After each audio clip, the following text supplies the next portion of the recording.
La, tengan sus Biblias abiertas en Romanos capítulo 5. Estamos en la parte 42 de esta serie. Hemos venido definiendo, porque todo es definición, este debate entre calvinismo y no calvinismo, básicamente se resume en definiciones, cómo se definen los conceptos allá en la teología calvinista y cómo los textos de la palabra lo definen. ¿Okay? En la sección anterior vimos los textos en donde aparece la palabra Haris hasta el capítulo 4 de Romanos. Vimos primero que la fe es algo distinto a las obras y por lo tanto, aunque es una acción del hombre, no transforma el salario que se menciona allí en el capítulo 4, no transforma el salario que se recibe de ser gracia a ser deuda. ¿Okay? Y lo segundo que vimos, estudiando la palabra gracia en el capítulo 4, vimos que no hay nada en el pasaje que nos sugiera que esa fe es puesta por Dios en el hombre. El énfasis es que la fe es lo que activa la gracia. Y cito Romanos 4:16. Por tanto, es por fe para que sea por gracia, a fin de que la promesa sea firme para toda su descendencia, no solamente para la que es de la ley, sino también para la que es de la fe de Abraham, el cual es Padre de todos nosotros. ¿Ok? Ya, ahí está en azul, para que lo sobresaltarlo, ¿no? Señalarlo. Por tanto, es por fe para que sea por gracia. ¿Ok? En otras palabras, para que el beneficio de la gracia no sea contado como la deuda del verso 4, tiene, letra mayúscula, que ser por fe. Y allí se hizo claro que si es por obra no es gracia, sino deuda. Por lo tanto, el argumento de los que necesitan la predestinación al respecto, en donde introducen en el texto que creer es una obra del hombre y por lo tanto cancela la gracia, queda desmentido en el verso 16. Porque el verso 16 dice bien claro, es por fe para que sea por gracia. Pero usted no puede decir que cuando usted escuche que alguien le dice, no, porque si tú crees es una obra del hombre y le jodan la gloria a Dios, porque tú sabes, la salvación tiene que venir totalmente de parte de Dios, el hombre no tiene nada que aportar. Bueno, dice ahí Romanos 4:16, que es por fe para que sea por gracia. ¿Okay? Tiene que estar la fe presente para que se le llame gracia, para que sea gracia. ¿Ok? Así que vamos a continuar viendo ahora en el capítulo 5 el uso de gracia. A ver si sugieren algo como gracia irresistible o gracia eficaz o llamamiento eficaz. Así que tengan sus Biblias ahí, vamos al verso 2. Por quien también tenemos entrada por la fe a esta gracia, en la cual estamos firmes y nos gloriamos en la esperanza de la gloria de Dios. Romanos 5:2. Pablo continúa hablando de la justificación y cómo esta es aplicada por la fe. Sigue la misma línea. Tenemos entrada por la fe a esta gracia. ¿Ven? Whatever la gracia signifique. Sencillamente, la fe ocurre por, la gracia ocurre por la fe. ¿Okay? Si no, si no tienes fe, no entras en esa gracia y a participar de los beneficios de esa gracia. Justificados pues por la fe, tenemos paz para con Dios por medio de nuestro Señor Jesucristo. Ese es el verso 1, al anterior. Recuerden que desde el capítulo 2 Pablo nos viene hablando cómo la justicia de Dios se manifiesta, no por obras de la ley, sino por medio de la fe en Jesucristo. Vimos que Dios, por su gracia, extendió la justificación a todos los que creen. En el capítulo 4 nos aclaró que por la fe accedemos a esa gracia. Y en mi teología me da la gana de definir esa justificación. Me perdí. En mi teología me da la gana de definir esa gracia como los beneficios de esa gracia. ¿Okay? Por eso estamos viendo los términos gracia, justificación, redención, fe entremezclado en la discusión. Lo que tenemos que estar pendiente es de la relación de uno con el otro. ¿Verdad? Cuando estudiamos la carta a los romanos, es un árbol con muchas ramas. Y Pablo empieza hablando de una cosa en el capítulo 1, luego viene el capítulo 2 y empieza a aclarar o a discutir un aspecto de eso que comenzó en el capítulo 1. De ahí, entonces, en el 3, comienza o continúa otro aspecto diferente, y así sucesivamente. Pero de momento puede venir dentro de cualquiera de los capítulos y volver a conectarnos con la línea por donde él venía originalmente. Y eso pues lo estamos viendo. Entonces por eso es que vemos que los temas se siguen mezclando a medida que avanzamos en el estudio de la carta, ¿ok? Seguimos. Ups, me fue el texto.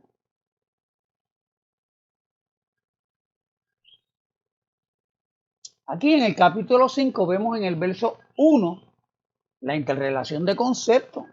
Somos justificados por la fe, no por haber sido elegidos desde antes de la fundación del mundo, ni porque se decretó que unos iban a ser justificados. Es por la fe y por medio de Jesucristo. Y vuelve a enfatizar la importancia de la función de Jesucristo en el proceso, por quien también tenemos entrada por la fe a esta gracia. ¿Ok? Fíjense qué interesante. Fíjense qué interesante está esto. Así que por quién también tenemos entrada por la fe a esta gracia. O sea, la gracia está ahí, Dios la ofrece, los beneficios de esa gracia están disponibles, pero ¿cómo usted los accesa? Por Jesucristo. Eso es lo que dice ahí, ¿por quién? Claro, nos vienen explicando que es por medio de la fe, mediante la fe en Jesucristo, eso lo vimos desde el capítulo 3. Tú no tienes acceso a los beneficios de esa gracia porque fuiste elegido, sino por Jesucristo. Es lo que dice el texto. Tú puedes creer que fuiste elegido ante la fundación del mundo, pero eso no lo dice el texto. Eso se estableció en una teología allá hace 5 siglos atrás y un poquito más atrás desde Agustín, pero no es lo que dice el texto. No tienes acceso a la justificación y la paz y la reconciliación que menciona más adelante si no tienes fe y fe en Jesucristo. La propuesta calvinista de decreto equivale a elección, y equivale a la gracia, y equivale a la generación, y equivale a la fe, y equivale a Jesucristo, equivale a justificación. Esto puede variar el orden, depende del espectro, desde Agustín hasta Arminio, en todo el cuadro de las distintas teologías de la predestinación. O sea que la fórmula, la cadena, como ellos conciben que ocurre la salvación, primero Dios decretó. En ese decreto, entonces Dios eligió quién salve y a quién no salve. A eso les va a aplicar la gracia. A eso los va a regenerar. A eso les va a dar la fe para que crean en Jesucristo. Entonces quedan justificados. Ese es el orden. ¿Okay? Pero esa fórmula, ese orden no cuadra con lo que Pablo nos viene describiendo, que la gracia es primero. Dios de su gracia decide salvar, porque nos venía hablando del capítulo 2 que todo el mundo queda bajo el juicio de Dios. La justicia de Dios demanda la destrucción, el castigo por todo el pecado a todo el mundo, pero la gracia de Dios decide no. Yo voy a ofrecer un remedio para resolver esta situación. Entonces envía a Jesucristo. Fue inmolado desde antes de la fundación del mundo. Pero entonces el que ponga su fe en Jesucristo es el que va a ser justificado. Y una vez eso ocurre, eres regenerado. Y entonces quedas elegido. ¿Ok? Aquí en esta fórmula dejo fuera el decreto porque vimos que Pablo no habla del decreto. De hecho, ni la Biblia habla del decreto. Por más que nuestro hermano Casiodoro de Reina, que era un calvinista rabioso y militante, al traducir la Reina, ¿verdad? Nuestra Biblia al castellano, Reina Valera, él pudo haber incluido el decreto o habernos, ¿verdad?, forzado alguna definición de decreto, pero no ocurrió, no se le dio. ¿Ok? Entonces, dejo fuera el decreto porque, o sea, no cabe en la escritura. ¿Ok? Ni Reina Valera lo pudo meter. ¿Ok? Así que lo que Pablo nos viene diciendo es, de la gracia de Dios sale Jesucristo. Y por la fe en Jesucristo es que viene la justificación y viene la regeneración. Entonces ocurre la elección. ¿Okay? Aquí en el verso 2 dice que entramos a esa gracia por la fe. Todo el paquete de beneficios que Dios por su buena voluntad ofrece a través de Jesucristo llega por la fe. Esto es consistente con todo lo que se viene enseñando desde el capítulo 3. Y aquí añade, para beneficio de los que quieren seguridad de salvación, que es en esa gracia que estamos firmes. Léanlo, subrayenlo, en el verso 2. Y para beneficio de los legalistas que quieren tener de qué jactarse, se pueden jactar de la esperanza de la gloria de Dios. Una vez tienes tu fe puesta en Cristo, entras en la gracia y sus beneficios. Y entonces tienes la esperanza de todo lo que vas a adquirir, de la gloria de Dios que vas a recibir en el futuro. Te puedes jactar de eso, ¿verdad? Te puedes jactar de eso sin ningún problema. Eso es lo que dice ahí, léalo, subrayelo.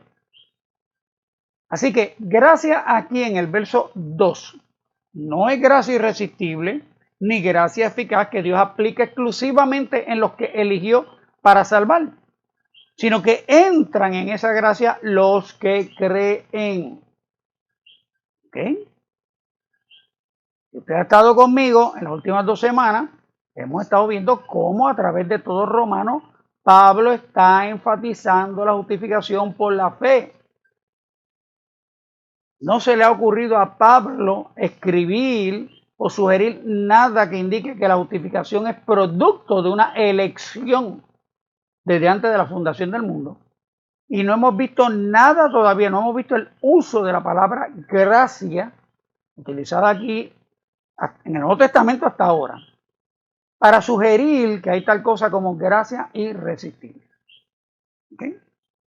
Entonces, sigue entonces describiendo, de aquí del verso 3 en adelante, la relación entre esperanza, gloriarnos y el amor de Dios en nosotros. Ese amor se mostró en que, siendo aún pecadores, Cristo murió por nosotros. Ese amor, dice ahí bien claro en Romanos 5, versos del 3 en adelante, se mostró que, siendo aún pecadores, Cristo murió por nosotros. O sea, ahí se cae la cuestión de que Dios regenera primero para entonces salvarnos. ¿Okay? Siendo todavía pecadores, o sea, no siendo regenerados, ya Cristo murió por nosotros. Sabemos que el Cordero fue inmolado desde antes de la fundación del mundo, lo dice la Biblia, Apocalipsis 13, 8 y 17, 8. Los calvinistas van a decir que murió por los elegidos, pero en el verso 9, vayan al verso 9 ahí en sus Biblias, Romanos 5, 9, dice que estando ya justificado por su sangre. ¿Okay? Sabemos, por lo que ya nos ha dicho, que el beneficio de la redención adquirida por la inmolación de ese cordero se le aplica solo a los de la fe en Jesucristo. Nada de elegidos o elección se ha mencionado en relación con esa justificación. Y después de la justificación es que somos salvos de la ira, dice ahí, y salvos por su vida.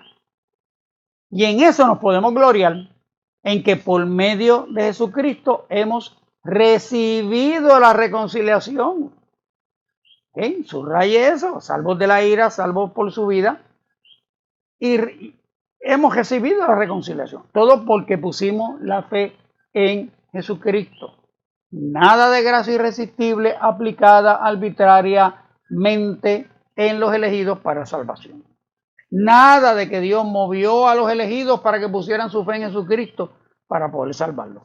Nada, cero. Silencio absoluto. Luego en el verso 12, Romanos 5:12, pasa a explicar otro aspecto de cómo la justicia de Dios entró a operar en el mundo. Y dice, por tanto, como el pecado entró en el mundo por un hombre, y por el pecado la muerte, así la muerte pasó a todos los hombres por cuanto todos pecaron. Verso 12. Ya Pablo en el 3:9 y 19 y 23 dejó establecido que todo el mundo está condenado. Como decía un hermanito en la catacumba antes, frito.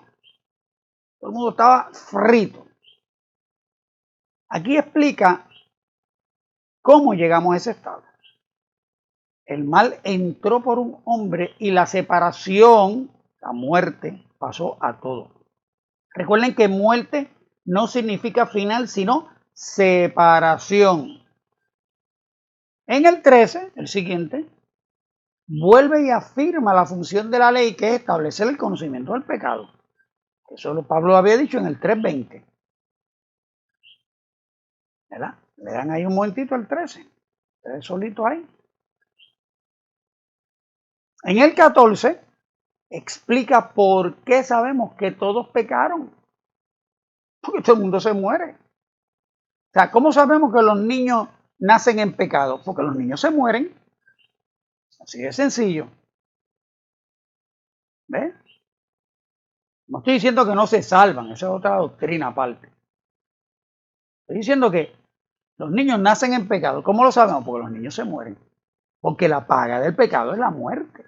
Y aquí está diciendo, comenzando Pablo a explicar, mira, el pecado de Adán, por él entró el pecado, la maldad en el mundo, y la muerte pasa a todo el mundo se muere. Aunque el pecado de Adán fue comer de la única fruta que no podía comer, y el pecado de todos fue distinto. Sabemos que todos pecaron porque la muerte pasó a todos. La frase, el cual es figura del que había de venir, ha sido mal utilizada por los de la superfe y la restauración apostólica para enseñar que Cristo vino a restaurar a todos a la perfección de Adán. En lo que Adán es figura de Cristo, es en la singularidad de que un acto tiene consecuencias plurales. La acción de uno afectó a varios. Pablo usa la palabra mucho, ¿verdad? Pero el don no fue como la transgresión. Porque si por la transgresión de aquel uno murieron los muchos, abundaron mucho más para los muchos la gracia y el don de Dios por la gracia de un hombre, Jesucristo. 5:15. Lo tienen ahí, 5:15. El pecado de Adán trajo la muerte a los muchos. Y por la gracia de un hombre vino para esos muchos la gracia y el don. Cuando dice que abundaron mucho más la gracia y el don, es que la muerte fue merecida, mientras que la gracia y el don son inmerecidos. En ese sentido, en esa comparación que él está haciendo, es que abundó mucho más la gracia y el don. Porque la muerte vino muy merecida, advertida. El día que comas de ese árbol moriréis, quedarás separado. ¿Ok? Pero entonces viene la gracia y el don de Dios. Eso es mucho, mucho más porque es inmerecido. Distinto a algo merecido. ¿En qué más se parecen Adán y Cristo? No voy a dar todo el estudio bíblico. Vamos a ver qué dice Pablo. Pues si por la transgresión de uno solo reinó la muerte, mucho más reinarán en vida por uno solo, Jesucristo, los que reciben la abundancia de la gracia y del don de la justicia. Así que, como por la transgresión de uno vino la condenación a todos los hombres, de la misma manera por la justicia de uno vino a todos los hombres la justificación de vida. Porque así como por la desobediencia de un hombre, los muchos fueron constituidos pecadores, así también por la obediencia de uno, los muchos serán constituidos justos. Versos del 17 al 19. Hasta ahí es que Adán es figura de Cristo, en que la acción de uno afectó a los muchos. Adán fue el comienzo de la muerte y Cristo es el comienzo de la vida. Aleluya. Pero en el 15 aparece la palabra gracia, de nuevo, que es el tema de la sección. Estamos viendo cómo se usa la palabra gracia. Y aquí aparece gracia como algo distinto al don. Dice del don de la justicia. Don significa regalo. El regalo es la justicia. De ahí se desprende justificación. Pero, ¿qué lo convierte en regalo? La gracia.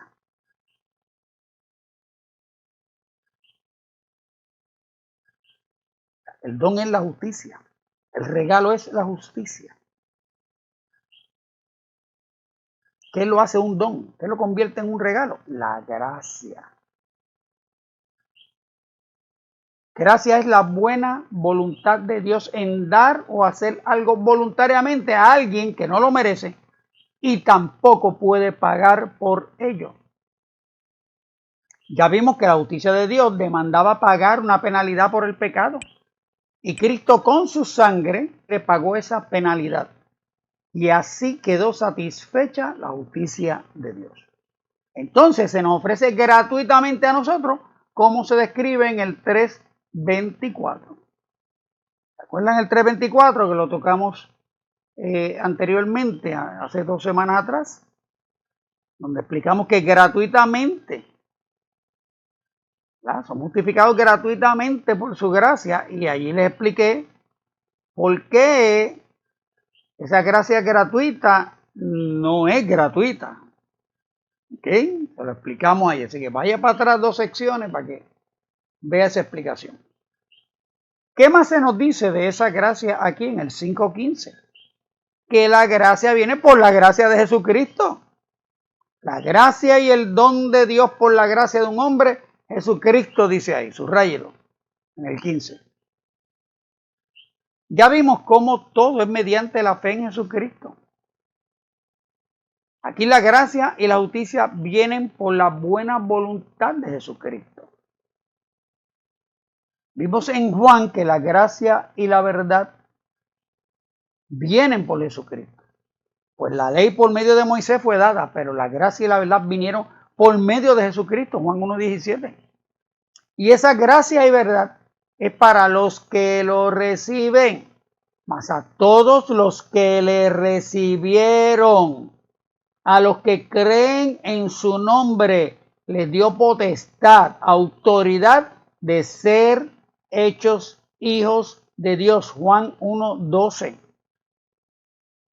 Jesucristo es primero, luego viene su gracia con los beneficios. Porque de su plenitud tomamos todos y gracia sobre gracia. 1:16. ¿Entiende el proceso? Tiene que venir Cristo a tu vida primero. Tiene que venir ese encuentro. Tienes que recibir a Cristo. Entonces viene la gracia con sus beneficios. Tú lo recibes a Cristo y después recibes lo que viene con la gracia de Cristo y de Dios en el paquete. Ese es el orden. Ese es el orden. Los que estuvieron conmigo hace una semana atrás cuando vimos el uso de la palabra gracia en los hechos, vimos cómo ocurrió, cómo describe Lucas en los hechos que ocurrió la soteriología, la salvación de los gentiles.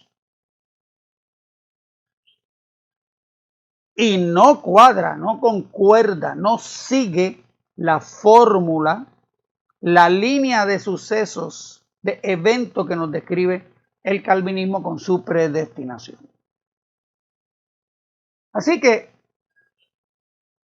en Romanos 5, Pablo no está diciendo nada distinto a lo expresado en Juan. La gracia viene a los que la reciben, porque reciben a quien la trae. Dice aquí, los que reciben la abundancia de la gracia y el don de la justicia. Verso 15. Espero que lo hayan subrayado. Si no lo has subrayado, coge tu lapicito, tu plumita, tu highlighter y vete y subrayalo. En el 15.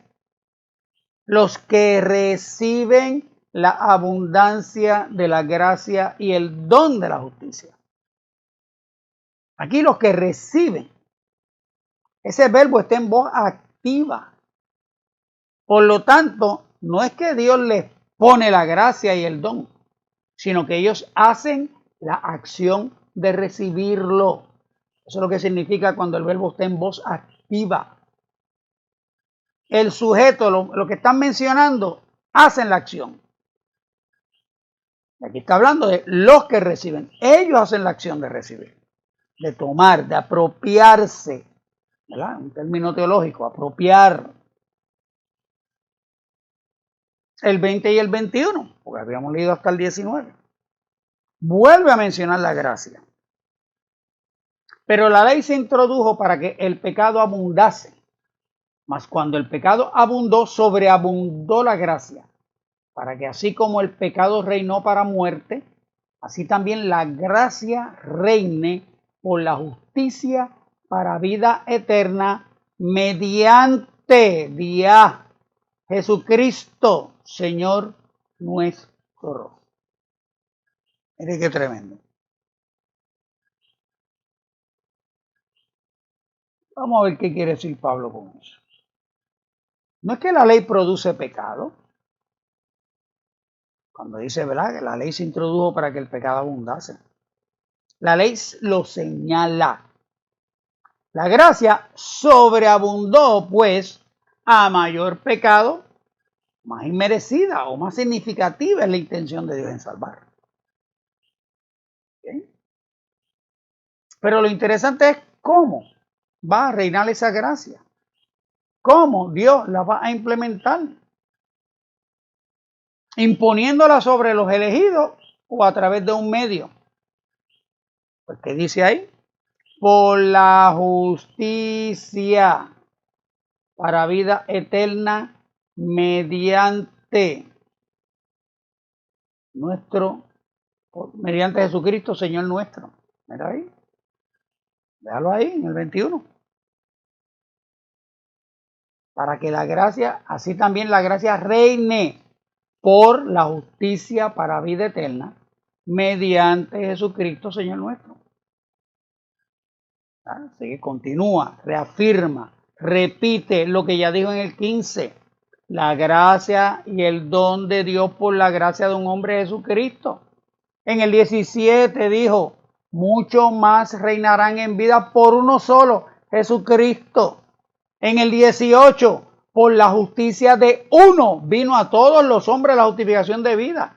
En el 19, por la obediencia de uno, los muchos serán constituidos justos. ¿Y cómo tienes acceso a ese uno? Los que reciben la abundancia de la gracia y del don de la justicia. 15. ¿Ven la línea? ¿Ven el énfasis? Fíjense cómo Pablo sigue reforzando que es por medio de Jesucristo y por la fe en Jesucristo. Pablo lo que ha seguido es apretando más todavía la soga. ¿Entiendes? Torciendo más la soga para que nudo de 3 dobleces no se rompe fácilmente. Eso es lo que está haciendo Pablo aquí, en este capítulo 5. ¿Okay? Y entonces, resumiendo el uso de gracia en ese 5, no está diciendo absolutamente nada. En las 3 ocasiones que se usa la palabra gracia en el capítulo 5, no hay absolutamente nada que indique que esa gracia se pueda referir de alguna manera a algo que Dios impone en el hombre para salvarlo. No, no, no, no. Dios envía a Jesucristo, que vimos en la sección pasada, la propiciación. ¿Okay? Y por Cristo viene la justicia de Dios, porque todo esto es para que se manifestase la justicia de Dios. Lo vemos en el capítulo 3. Dios manda a Cristo como manifestación de la justicia. Y es la propiciación, ¿para qué? Para poder salvar a los que creen, a los que aceptan, a los que reciban. Esa es la tesis en Romanos. ¿Okay?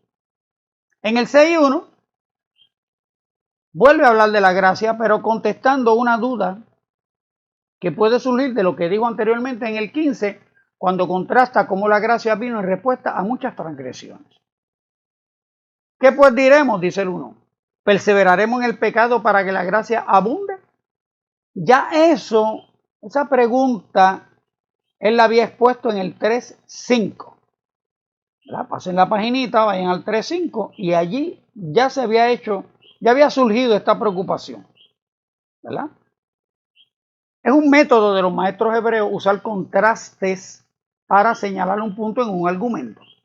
El contraste aquí es una acción justa de Dios en respuesta a una acción mala de las criaturas. De ahí se puede malinterpretar que la acción injusta es causa de la acción justa de Dios. De ahí que vemos la frase en respuesta a varias preguntas que se plantean de varios lugares de Romanos, en ninguna manera. ¿Okay? Usted vea en Romanos en distintos lugares, pero ven acá, entonces esto, en ninguna manera, dice Pablo. Pero y esto, en ninguna manera. Y aquí es una de esas ocasiones. Puede surgir esta pregunta en base al argumento o la forma en que Pablo viene planteando el argumento. Puede surgir esa pregunta. ¿Ok? Y Pablo dice, en ninguna manera. ¿Perseveraremos en el pecado para que la gracia abunde? En ninguna manera. Pablo acaba de decir que la gracia y el don vinieron en respuesta a muchas transgresiones, en contraste a que la muerte de muchos vino como consecuencia del pecado de uno. Está contrastando pluralidad contra singularidad. Por si alguien piensa que la gracia es estimulada por el pecado de uno, por si alguien piensa que la gracia es estimulada por el pecado, o si se le ocurre que debemos pecar mucho para que Dios nos perdone mucho, es que Pablo trae el tema en el 6.1. No es el pecado el que estimula la gracia, es el amor de Dios en querer reconciliar a la criatura separada, lo que mueve a Dios a restablecer lo que se perdió. En el 6 Pablo va a explicar que Dios no solo quiso restablecer la separación, sino también proveer para superar la consecuencia del pecado, que es la condición del pecado. Pecado no solo es una acción, es una condición. El que peca es esclavo del pecado. Juan 8:34. En Romanos 7:14 Pablo dice, mas yo soy carnal, vendido al pecado. En el Viejo Testamento, ¿qué se dice en Salmo? En pecado me concibió mi madre. Es una condición, lo que les dije ahorita. ¿Cómo sabemos que los bebés nacen en pecado? Pues porque se mueren. Se mueren. ¿Okay? Si Adán no hubiera pecado, Adán hubiera vivido para siempre, hubiera tenido acceso al árbol de la vida. Hubiera vivido para siempre. Pero como todos estábamos en Adán cuando él peca, el pecado nos cogió a todos allí, se dañó el DNA de todos nosotros que estaba en el DNA de Adán. Si no hubiera sido así, entonces el primer hijo de Adán no hubiera muerto, hubiera ido derechito al árbol de la vida y hubiera vivido para siempre. Pero no, todos se murieron. De ahí en adelante. La muerte nos cubre a todos. ¿Okay? Por lo tanto, Pablo va a explicar en el 6 todo lo que adquirimos en Cristo para que el pecado ya no reine en nuestras vidas. ¿Okay? Como nos viene diciendo que la muerte reina, el pecado reina.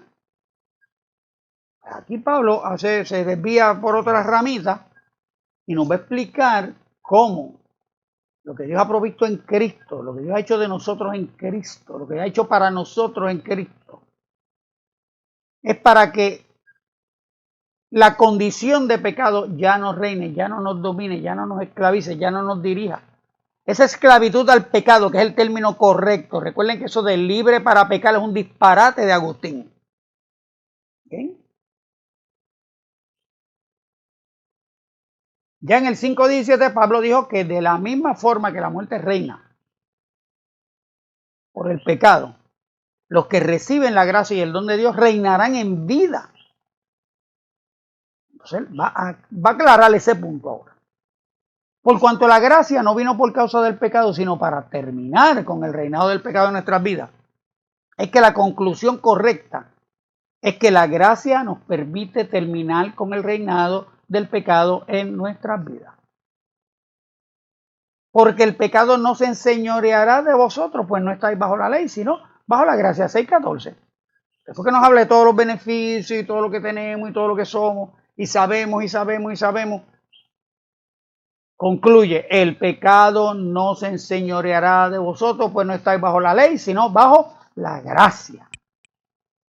El que el pecado se enseñoreaba de nosotros no tiene que ver con que sea necesario para que la gracia opere y permanezca en nuestras vidas, sino que porque la gracia vino a nuestras vidas, es que termina la tiranía del pecado en nuestras vidas. Yo espero que usted esté siguiendo esto. ¿Okay? El que el pecado se enseñoreaba de nosotros no tiene que ver con que sea necesario para que la gracia opere y permanezca en nuestras vidas, sino que porque la gracia vino a nuestras vidas es que termina la tiranía del pecado en nuestras vidas. Yo no sé si usted puede tirar un aleluya allá al otro lado del internet. ¿Ok? Dice el 15, ¿qué pues? ¿Pecaremos porque no estamos bajo la ley, sino bajo la gracia? En ninguna manera. Aquí repite la pregunta del verso 1, del 6:1, para ampliar la respuesta. Como la gracia es distinta a la ley, y si ya la gracia nos liberta de la condición del pecado, y por lo tanto ya la ley no tiene que estar señalando el pecado o certificando nuestra condición de pecadores, pues ¿podemos seguir pecando? En ninguna manera. En ninguna manera. ¿Okay? La gracia cambia nuestra naturaleza, pero no altera la naturaleza del pecado. Nos altera nuestra naturaleza, pues se nos da el poder de no pecar y terminar la esclavitud de nosotros al pecado. Pero eso no cancela el poder inherente del pecado en esclavizarnos.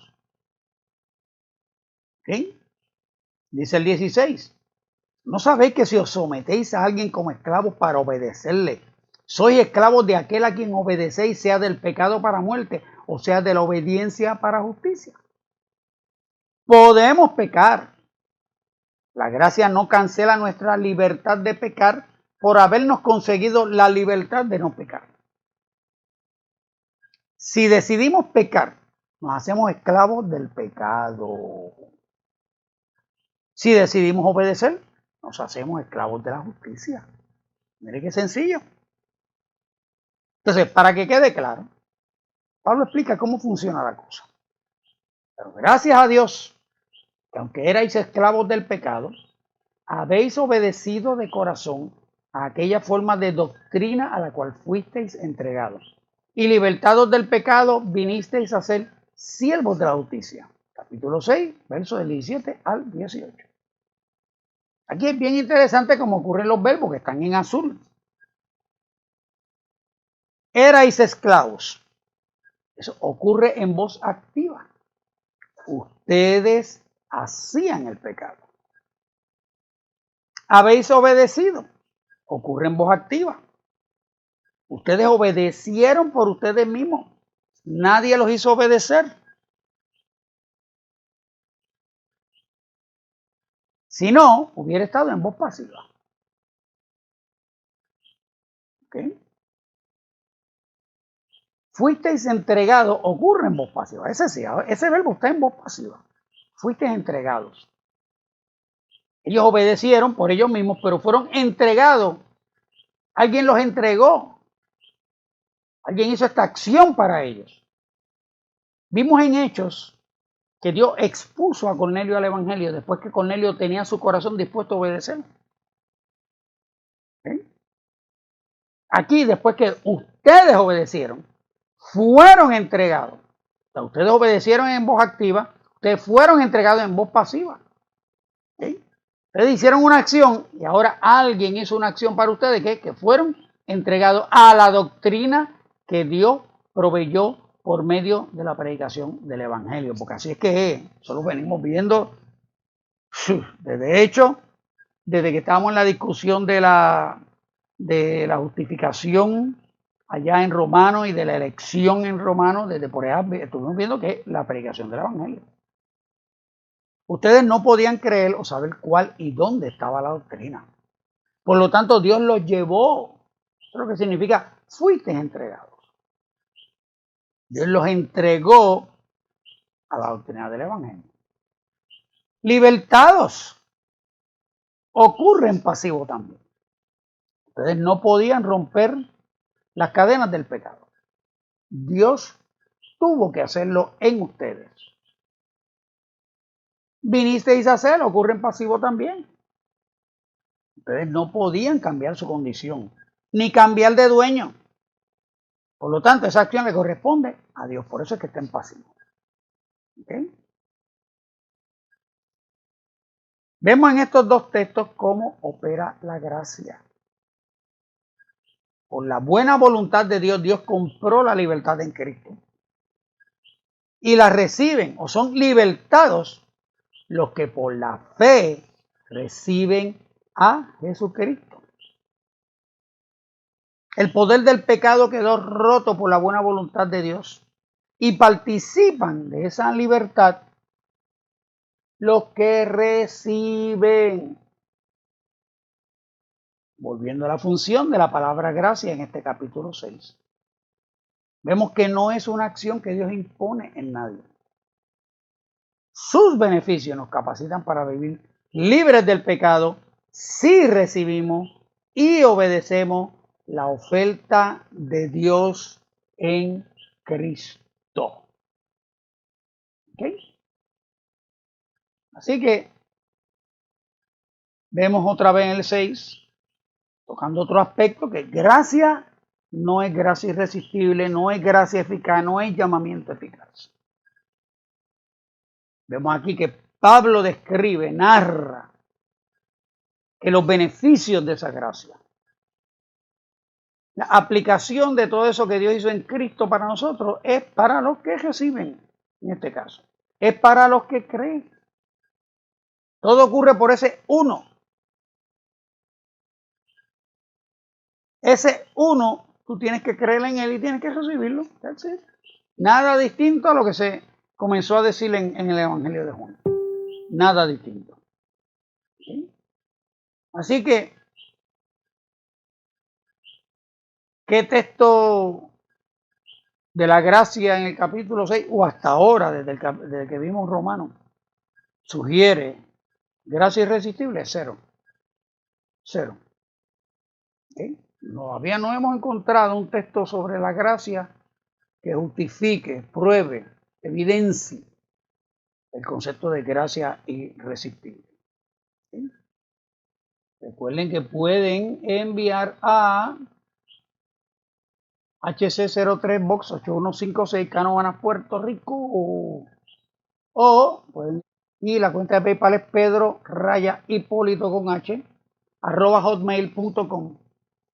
Esa es mi cuenta de PayPal. Y también está ATH Móvil, el 787-688-1807. ¿Sí? Y así pues me pueden ayudar a pagar el internet por lo menos. ¿Sí? Así que gracias por permitirme enseñarles desde la comodidad de mi casa hasta la comodidad de su hogar. Ya